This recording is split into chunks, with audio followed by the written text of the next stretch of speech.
you.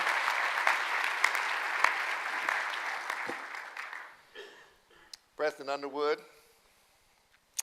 faculty, students, friends, my wife Frances and her twin sister, Mary Pilcher May. I'm glad you're here. You all honor me by having me here today. In 1960, over 50 years ago, before I came to Mercer, I was working at Druid Hills Baptist Church in Atlanta before my senior year in high school. I was working at a day camp they had there, and one summer day I was tripping through the hallway, getting ready to go to camp or whatever I was going, and I heard this nasal twang coming out of the study, and it was Dr. Louis Newton, whose name's on the music building next door. It was the former Tatnall Square Baptist Church, and Dr. Newton said, Don, come in here. I want you to meet somebody. And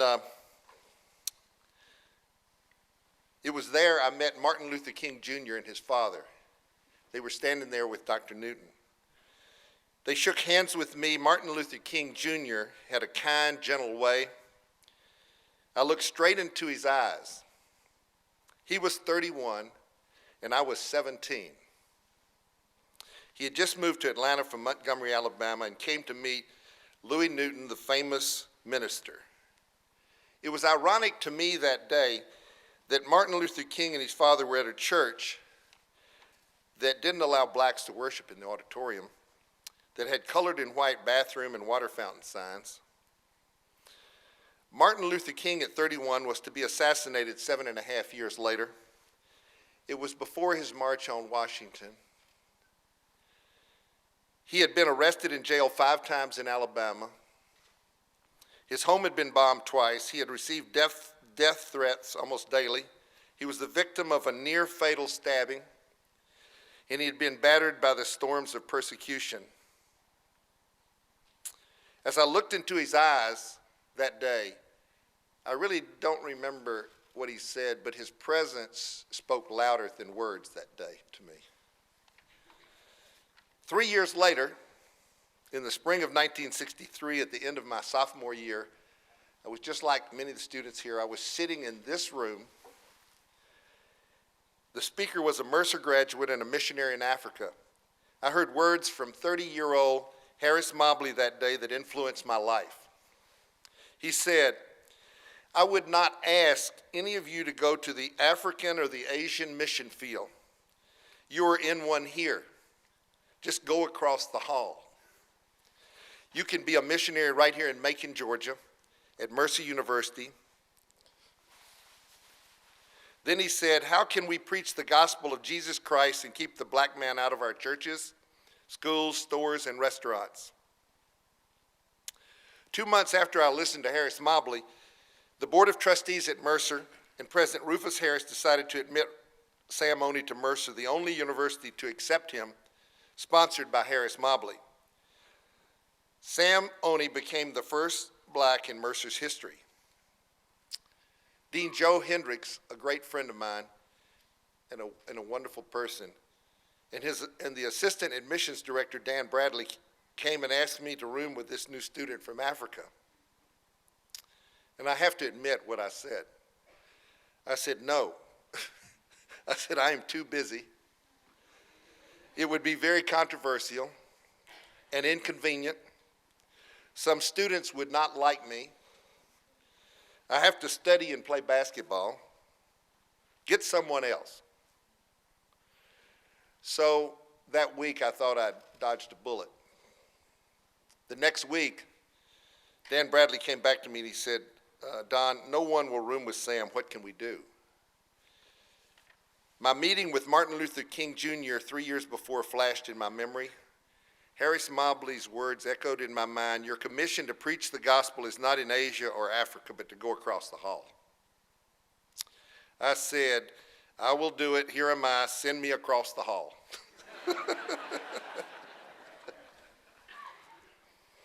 It was a beautiful fall day in September of 1963 when Sam and I met in Sherwood Hall.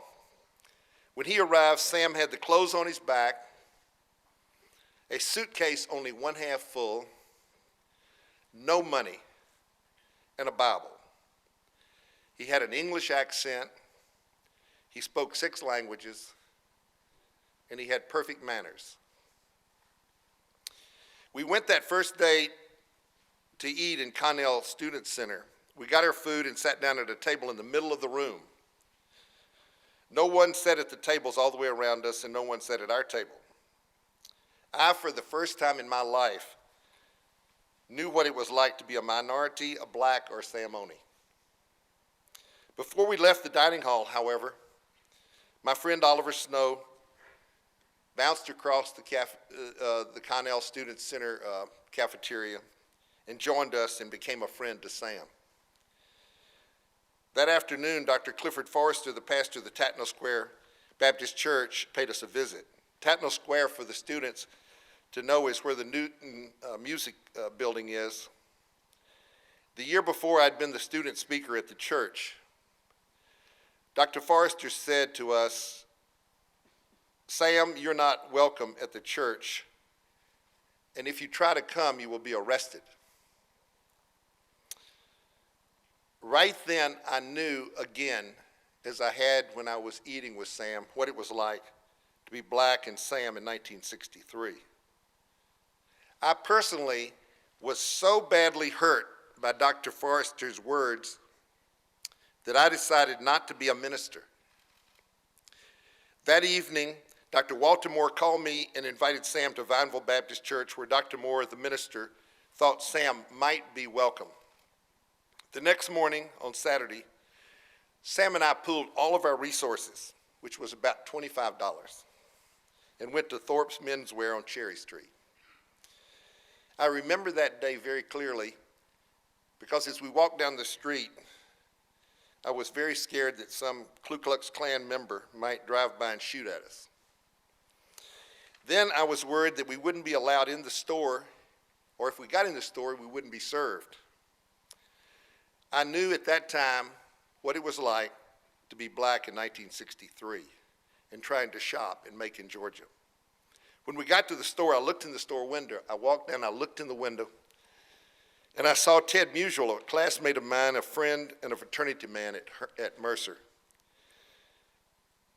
We walked in and up to Ted. "May I help you," is all that he said. I was so relieved to have a friend. We bought a white shirt, I remember, and a tie for Sam to wear to Vineville Church the next day.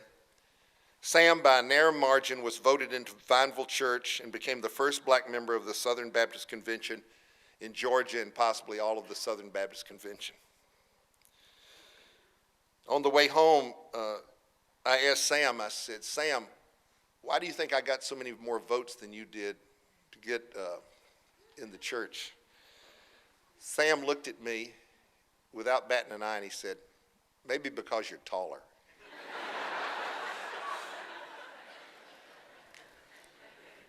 When I played basketball in 1963, one of my teammates called me an in-lover and wouldn't throw me the ball when I was wide open under the basket. I knew what it was like to be hated in a minority.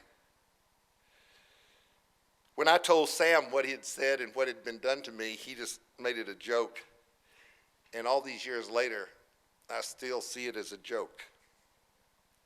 However, 30 years later, that same teammate told me and Sam that he was wrong in 1963. Sam Oney, 48 years ago, helped me to become a physician. Since I was in my junior year and had never taken pre-med courses, I had to cram all the science courses together.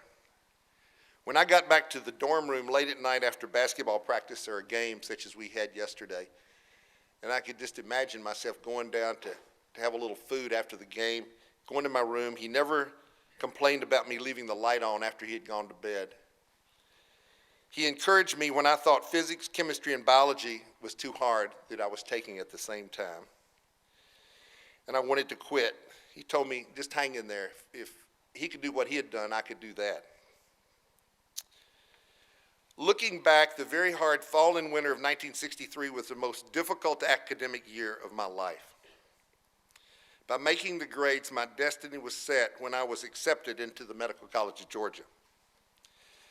That very difficult fall and winter of 1963 led me to tens of thousands of patients, world record holders, Olympic gold medalists, Super Bowl players, NCAA Final Four players, world-class ballet dancers, teachers, lawyers, engineers, preachers, rabbis, priests, and orphans.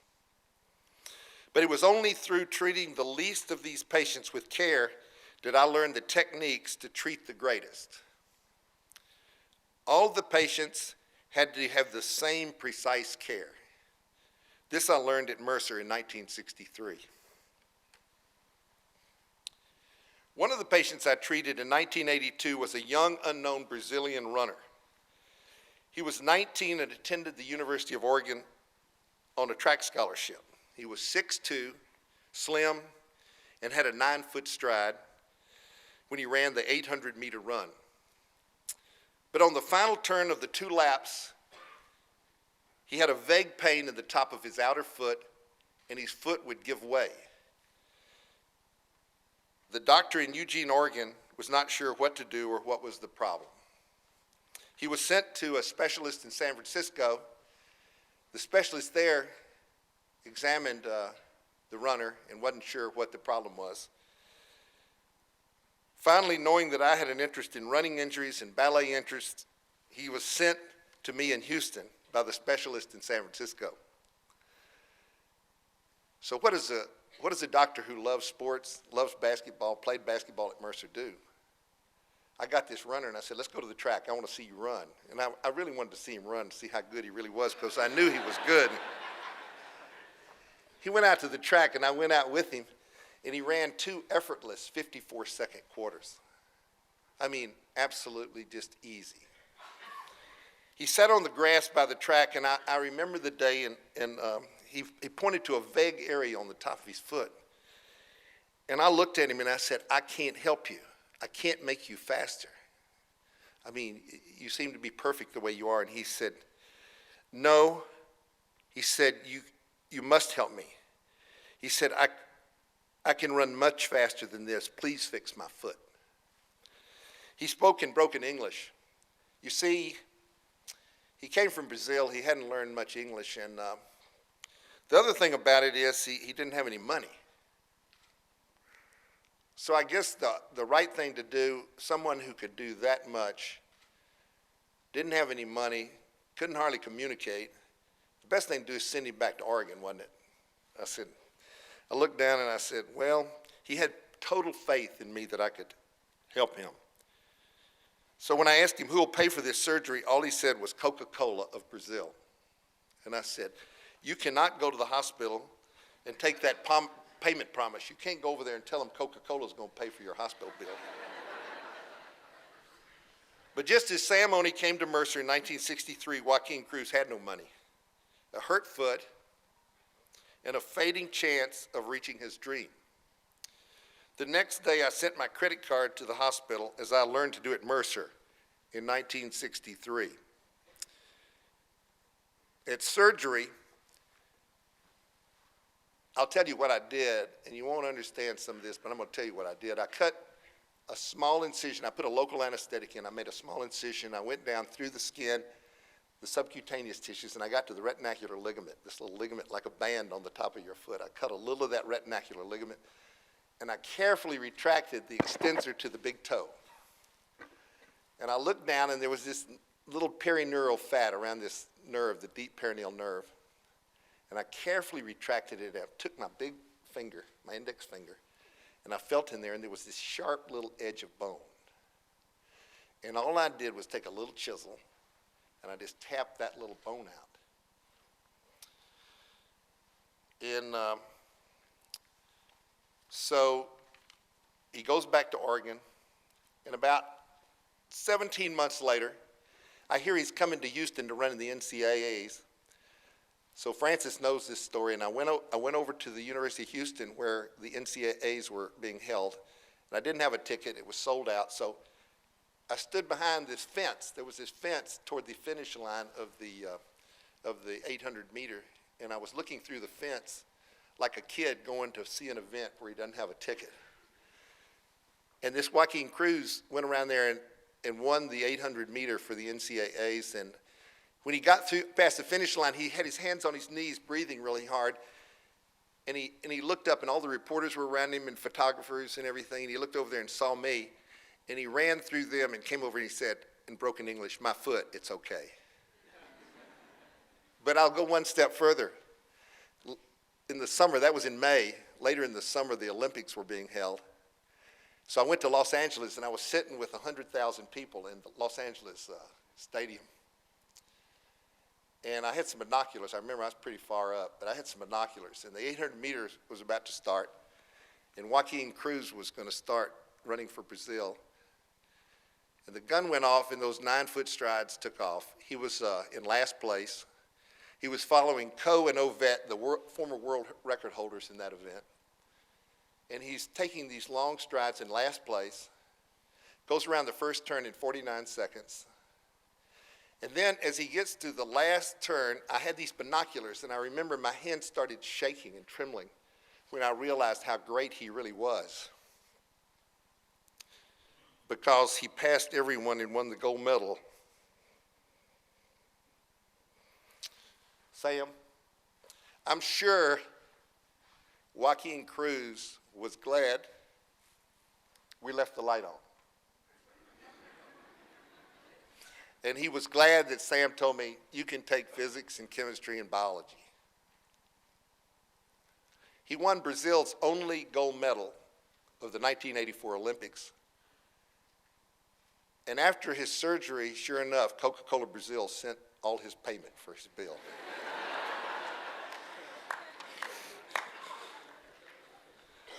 Then in 1989, Dr. Lou Schoen came to Houston as an orthopedic fellow to train under me for 1 year. He has become one of the top orthopedic foot and ankle surgeons in the world, writing articles, books, and doing research. He teaches other doctors from around the world. I told all my fellows to go across the hall and help people with no money and a suitcase 1/2 full. Dr. Schoen of Baltimore designed a prosthesis for amputees in bomb-infested third world countries. Regular prostheses cost $5,000. His design with a bladder like the inner tube of a bicycle will fit many legs quickly and cost a fraction of this. He is still working on it to make it even more effective and less expensive. I asked him how much he would make on his invention. He said nothing, so that it could be delivered at a lower cost to more people in need. I'm proud of my fellows who give of the gifts they have been given. So in concluding today, I want to go back to Mercer, to the spring of 1964. Before the end of my junior year, I got a call on the telephone in Sherwood Hall. President Harris wants to see you in his office. I'd never been in President Rufus Harris's office. I'd never been called by the president of the university. I remember that day I put on the only clean shirt I had and walked across the campus up the wooden steps in the administration building to the historic office of the president of Mercer University. I asked myself, why does the president want to see me? After some opening remarks, President Rufus Harris finally told me why he had asked me over. He said, often people die and they fail to thank those who helped them. By rooming with Sam Oney, you helped the university, and I'm grateful and I thank you. And then he said something very interesting. He said, by the way, back in the fall, I got a bomb threats that there were bombs in your room, but he said, I've been around a long time and I knew there were no bombs in your room. I said, Mr. President, if you ever get any more of those calls, please let me know, and Sam and I can go to the library. President Harris was right about two things.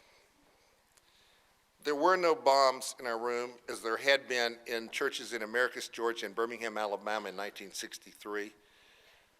And secondly, often people die and never express gratitude for their blessings. My son James died 7 years ago after a long battle with brain tumors which caused deafness, visual impairment, and partial paralysis. I remember his sense of humor, his Phi Beta Kappa award, his doctorate work in philosophy, and his gentle spirit. But most of all, I remember the way he thanked me every time I picked him up when he fell, or brought him food, or cleaned his soiled bed. James thanked everyone he knew for everything that was done for him before he died. So today as I go, before I die, I want to humbly thank Mercer University and Sam Oney for what you have meant to me. It's not really what I did for Mercer University or Sam Oney, but what this university did for me and what Sam Oney did for me. You see, grace has followed me all of my life, and angels have been by my side. Thank you.